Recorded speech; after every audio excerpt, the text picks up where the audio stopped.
And his story, he's mentioned a lot.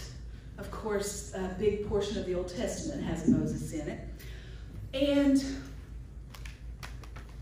what we talked about last week was ending well, and how Joshua and Caleb had been 2 of the 12 tribes sent in to the Promised Land, and they came back with good reports. They said, it's a wonderful place, flowing with milk and honey, and the grapes are so big they had to carry them on a pole. But the other 10 spies said, no, we can't go there, it's too scary. And the people believed the 10 instead of Joshua and Caleb. And so then, that meant that God said, okay, you're going to wander for 40 years. And instead of going directly into the Promised Land, after having been in the desert just for a year, and after having had the Red Sea parted and manna come down, and the 10 Commandments, they wandered for 40 years because of their lack of faith. So, we're going to switch our focus over to Moses in this story. Moses didn't have quite the ending that Joshua and Caleb did. Moses I can really relate to, because Moses had a problem with anger. There's several accounts in the Bible that show us that Moses had a problem with anger. Well, I mean, he got angry. It was righteous indignation over the way that his people were treated in exile and slavery in Egypt in Exodus 2. And it got so bad, if you recall, that he saw an Egyptian beating an Israelite, and he murdered. I think even though we might say he was justified, his anger played a role in that scene. And then he got really angry when he gave Pharaoh so many chances. And the last time he saw Pharaoh, he said, let my people go. And Pharaoh said no. And this was even after the plagues. So Moses got really angry and then took the children of Israel with him, and they left really mad. And then, what's the most famous time that Moses got angry? It's the picture you always see. I don't think we have one. Yes, when he goes up on the mountain, God gives him the 10 Commandments on stone. He comes down, the people have created an idol out of gold. It's a golden calf, and they're worshiping it. And oh man, Moses gets mad. And he smashes the 10 Commandments.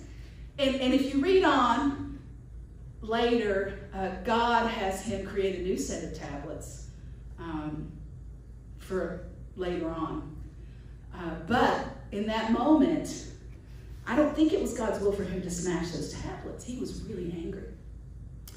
Well, we're going to look at another time when he was angry.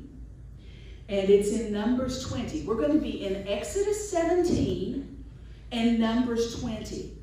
I encourage you, if you don't have the Bible app,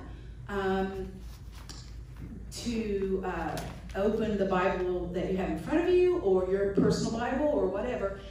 And Exodus is the second book. Genesis, Exodus, Leviticus. And Numbers is just a couple over from there. We're in Exodus 17 and Numbers 20. Now, these stories are very similar. And on a cursory reading, you might think, oh, they're just the same story done twice in 2 separate settings. But they're not. We're going to read them, and we're going to look at the differences, look at the similarities, and then pull some lessons, okay? So first, let's read Exodus 17.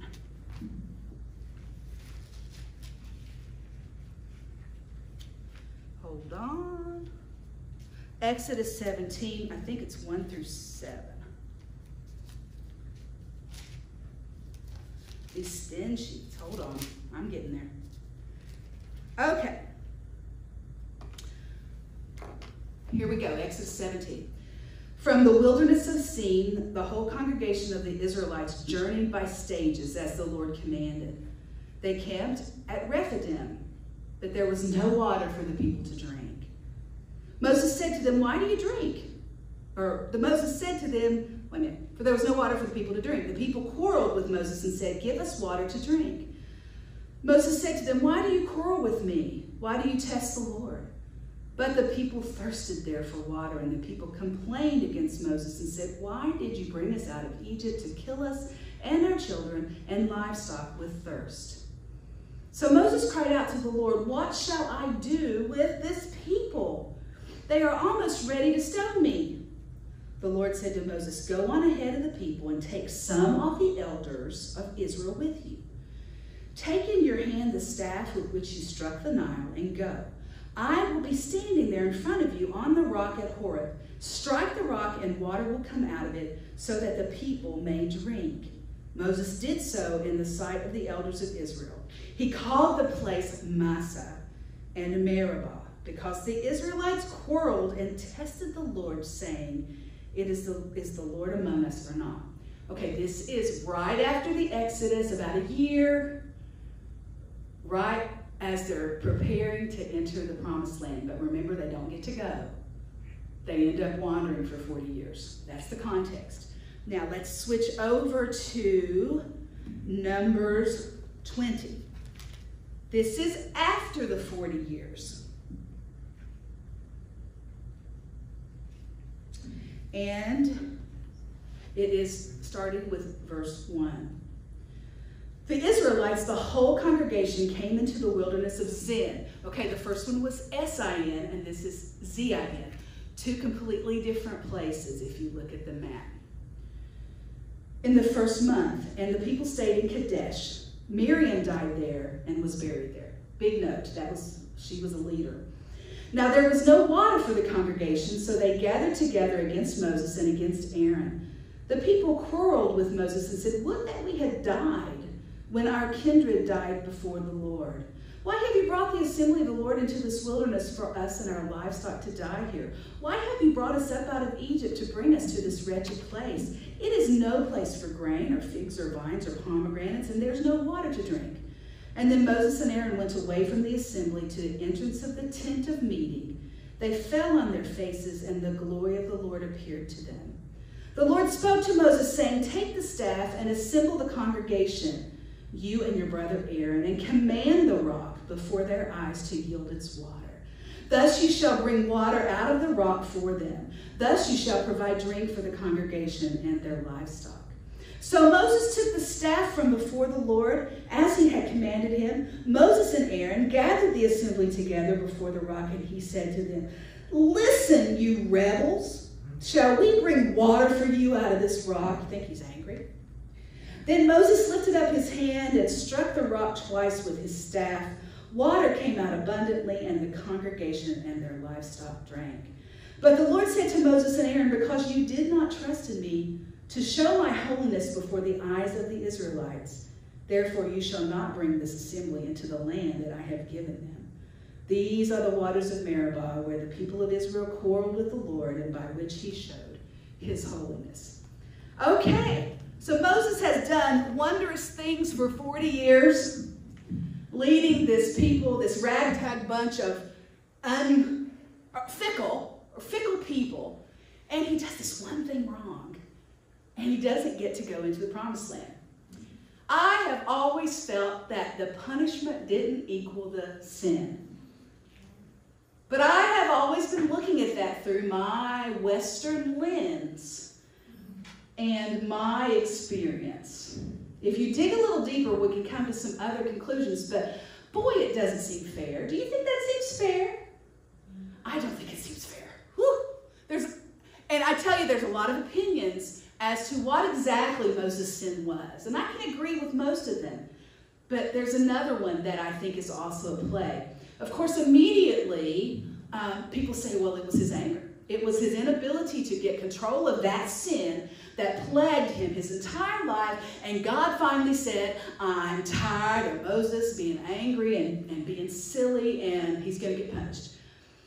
Anger was definitely a part of this. Anger was something that Moses never got a handle on. And boy, can I relate. Maybe not in terms of anger, but things that I struggled with, that I struggled with 20 years ago, that I haven't gotten a handle on. Can y'all relate? Been there, done that, got the t-shirt. You know, so I have compassion on Moses when I think about this. You know, God, you knew who you were calling. And you knew how fleshly he/I am. And, you know, this side of eternity, chances are I'm going to still struggle with that same sin. Some say, well, it was just that Moses broke faith. And I think the text says, because you did not trust me to show my holiness before the eyes of the Israelites. So he broke faith. He was disloyal. He didn't show the Israelites what God wanted them to see. So I think there's definitely an element to that argument, for sure. But let's point out some differences between these two episodes and see if we can come up with another idea. One of the differences is, at the beginning of the 40 years, and they were without water, Moses was instructed to take the leaders up on the mountain, strike the stone with the water, and then the leaders went back and they explained and told the Israelites what to do. So Moses was, in essence, developing leaders. He was being a leader. It wasn't something for the entire Israelite population to see. It was a very, based on this nutritional need for water. They needed something, Moses asked, and it happened. What's another one that happened? What did they need? Manna. They prayed, and it happened. So this is very much a part of their experience of God meeting that physical need. Now, in the Numbers, 40 years later, God tells Moses to talk to the entire congregation. Now, who are these people? These are the children of the people that he talked to 40 years before. And we know that the only original people left are Moses, Joshua, Aaron, and Caleb. Because Moses and Aaron die before they go in, and the only two left of the original are Joshua and Caleb. So those people have had a different experience. They might not even remember the parting of the Red Sea. They might not remember Moses coming off of the mountain and crashing the tablets. They might not remember the golden calf. So their experience is different, and they are at a different place. So they're a new generation. Now, this, in essence, could have been their first spiritual crisis as a new generation. And so, it's as if, and Numbers is a book of transitions. So it's as if they are transitioning. Now, what's going to happen with these people? They're going to go into the Promised Land very soon. And what are they going to do after they take control of the Promised Land? What are they going to do? They're going to start living. They're going to build homes. They're going to cook on their hearths. They're going to have babies. They're going to be families. They're not going to be wandering around in danger and hungry.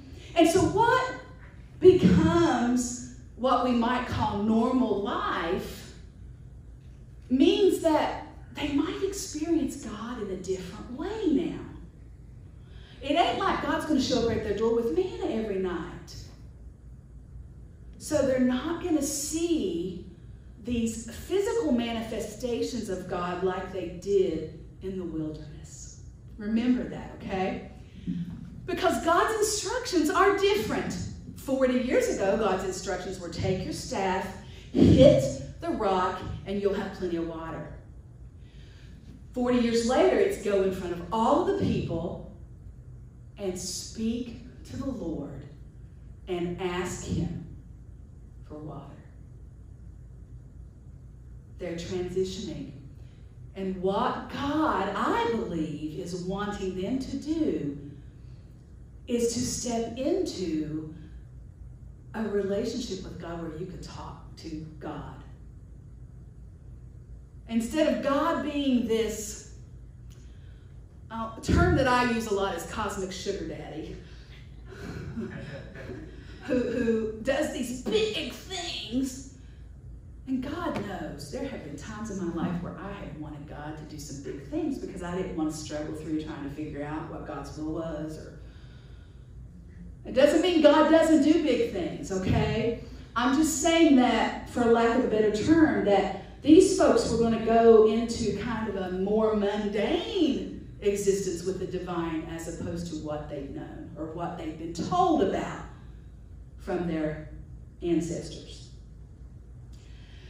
There's also a lot of discussion about images of Christ in these rocks. And when Moses strikes the rock 40 years earlier, it's kind of compared to Jesus being broken and struck. 40 years later, God wants Moses to talk to him. Just like Jesus makes the way for us to be able to talk to God directly. So things are changing between the first narrative and the second narrative. They're transitioning from a desert people to a generation capable of entering the promised land.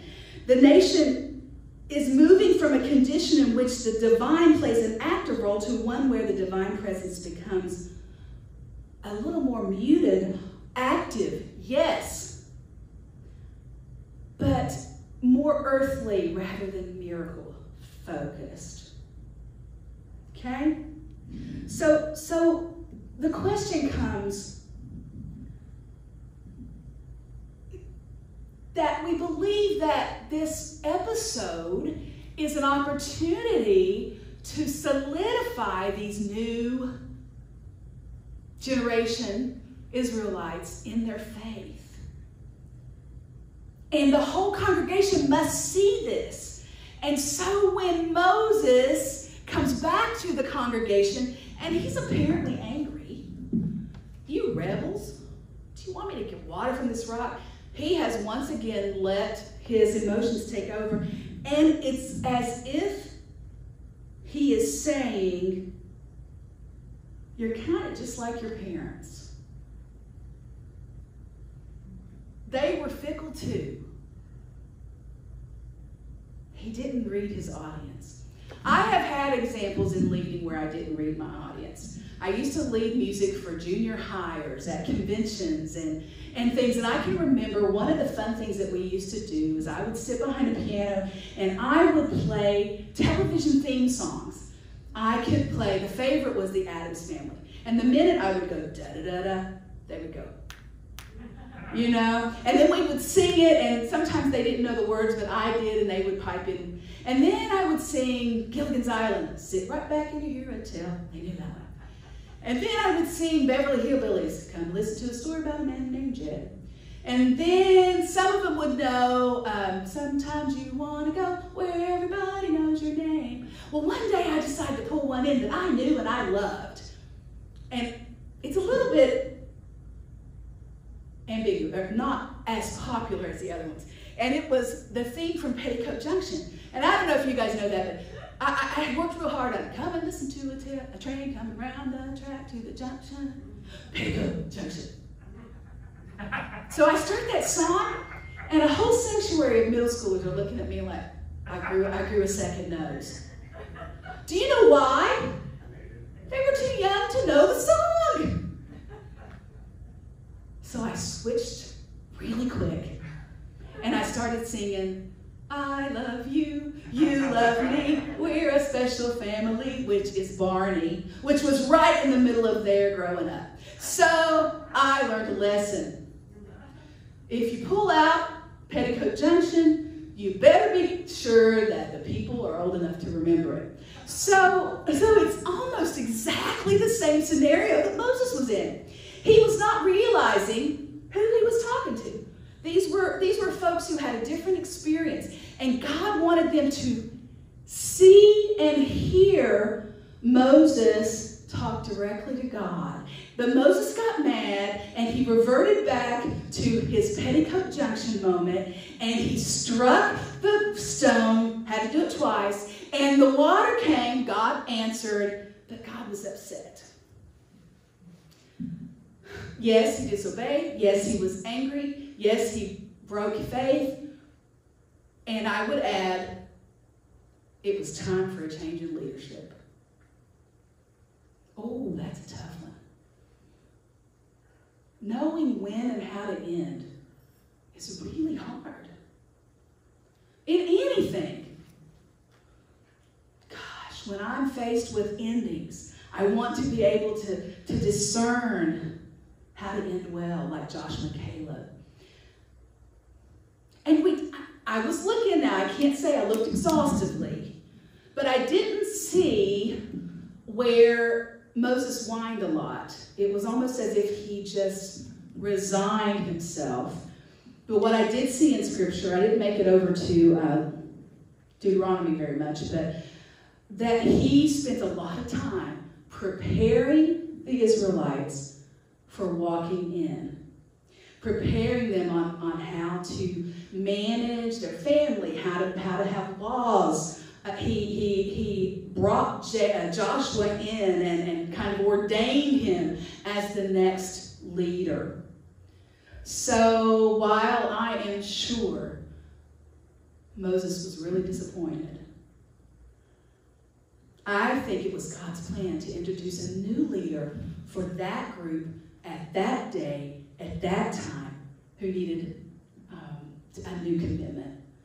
And a personal relationship with God where they could talk to God directly. Big shift.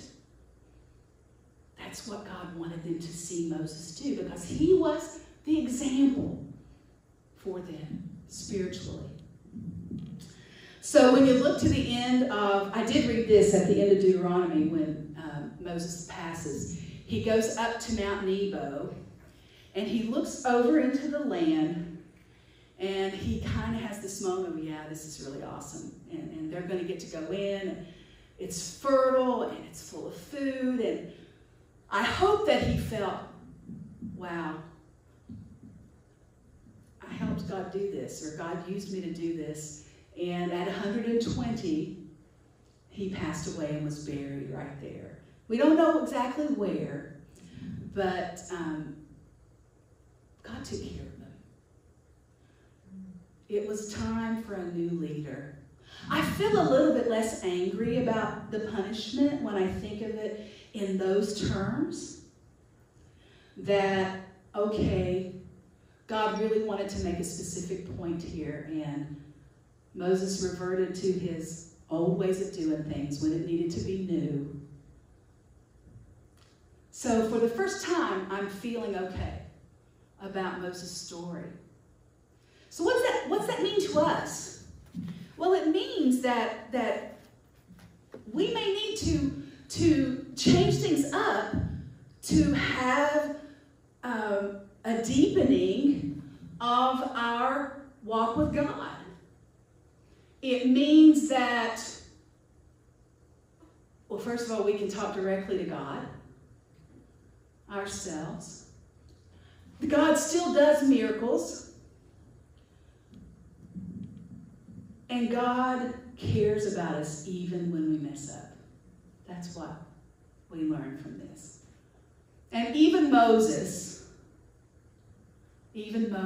in this, I think, understood what God was doing. I think he understood it after he calmed down, after he stopped saying, oh, they're just like their parents.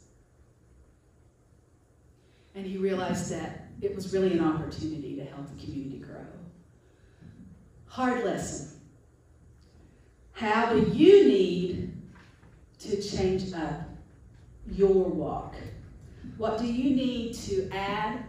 What can you do to find new inspiration? It's tough right now.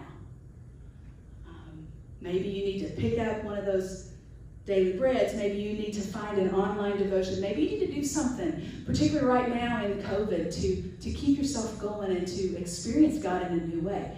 Maybe quieting you down and keeping you home is a new way for you to learn to talk to God instead of being busy all the time. I don't know your story, but chances are God has something new for you, like he did the Israelites. So Moses, I have a question about how he messed up in the second passage. God wanted him to, instead of striking the rock like he did the first time, God wanted him to come and speak to the rock. Speak to God and ask God to provide the water. And when he got back there, he said something that shows he was angry. Listen, you rebels, shall we bring water for you out of this rock? He takes the emphasis off God bringing the water and puts it on him. And up in the verse before, the Lord said, Moses, take the staff and assemble the congregation and command the rock before their eyes to yield its water. And giving God, in the last verses it says, giving God the honor and the glory and honoring his holiness would have shown the people the power of God through another way. A way that isn't sensational, a way that isn't what they're used to or their ancestors were used to in terms of big lights on a pole or turning the water to blood. I mean, those were massive things they saw. And at this point, God wanted them to just use their words. And so he didn't. Got it. Speaking versus striking. Emphasis on self versus God. Exactly, Mary. Thank you. Exactly. So that's the story today. That's Moses' ending. And his messy life is one I can relate to. Will you bow for a word of prayer with me? God, I thank you that you used Moses in all of his imperfection. And every time that he got